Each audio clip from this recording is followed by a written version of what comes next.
اب یہ اعتراض کہ حضور پاک سید والا کے دور میں آپ کی زندگانی مبارک میں اگر کوئی شخص کافر ہے تو وہ کافر ہے، اس کے علاوہ کوئی شخص کافر نہیں ہو سکتا، اس کو ذرا وضاحت کے ساتھ سمجھا سکتے ہیں؟ دیکھیے قرآن مجید ہمیں یہ بات بتاتا ہے کہ اللہ کے پیغمبر جب دنیا میں آتے ہیں تو ان کے آنے کا مقصد یہ ہے کہ اللہ تعالیٰ نے جو نور ہدایت آپ کی فطرت میں رکھا ہے اور ابتدائے انسانیت سے اللہ کی خبر جس کا عقل تقاضا کرتی تھی کہ خالق ہونا چاہیے، اس کو محکم کر کے دنیا تک پہنچا دیا ہے۔ یہ کام پیغمبر کرتے ہیں۔ پیغمبر ابتدائے انسانیت سے آ رہے ہیں۔ اللہ تعالیٰ نے آگے بڑھ کے پیغمبروں میں سے بعض پیغمبروں کو رسول بنا کر دنیا میں مبعوث فرمایا۔ جب رسول بنایا تو رسول کیا کرتا ہے؟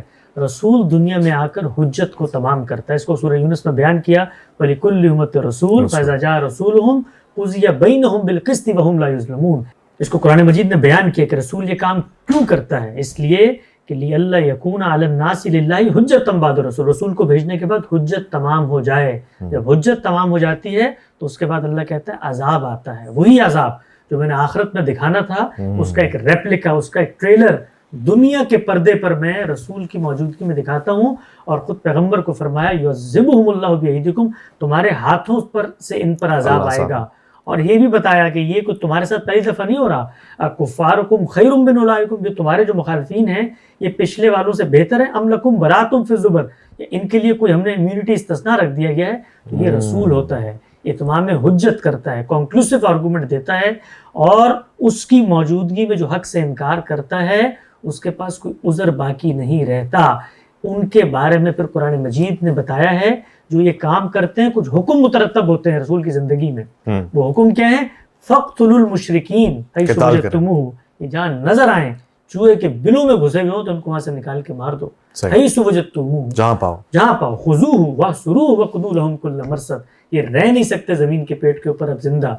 رسول اللہ صلی اللہ علیہ وسلم سے پوچھا یا رسول اللہ ان کو مارنے جائیں تو ان کے بچے ہوں گے کیا کریں؟ کہ ہم منہم، کوئی بھی نہیں بچے گا، نسلیں برباد ہو جائیں گی ان کی۔ تو یہ کام کرتا ہے اللہ کا پیغمبر۔ خود رسول اللہ صلی اللہ علیہ وسلم سے پوچھا گیا ایک موقع پر، تو آپ نے فرمایا جعل اللہ الرزق تحت ظل رمحی، اللہ نے جو رزق ہے میرا رزق تلواروں کے سائے میں رکھ دی ہے۔ وجعل الصغار علی من خالف امری، ذلت ہے ان لوگوں کے لیے جنہوں نے میری مخالفت کی۔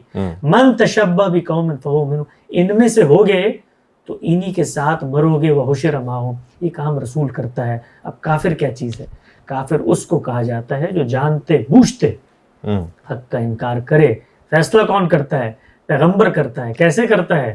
کنکلوسیو آرگومنٹ دے کے کرتا ہے۔ کون بتاتا ہے؟ اللہ بتاتا ہے۔ تو ضرور یہ کام لوگ شوق سے کریں، لیکن پہلے پیغمبری کا دعویٰ کریں، پھر اس کے بعد اللہ سے اپنے رابطے کو محکم کریں، اور پھر لوگوں کے سینوں میں دلوں میں جھانک کر حکم لگائیں۔ ہم تو یہ نہیں جانتے کہ ہماری دعوت کتنے لوگوں تک پہنچی ہے، تو ہم یہ ضرور کہہ سکتے ہیں کہ بھئی یہ مسلمان ہے اس لیے کہ اقرار کر رہا ہے، اور جو اقرار نہیں کرتا وہ غیر مسلم ہے، کافر نہیں ہے۔ اگر وہ کافر ہے تو پھر اس کے لیے وہ سارے مراحل آپ طے کریں جو پیغمبر کر کے گئے۔ اللہ اکبر۔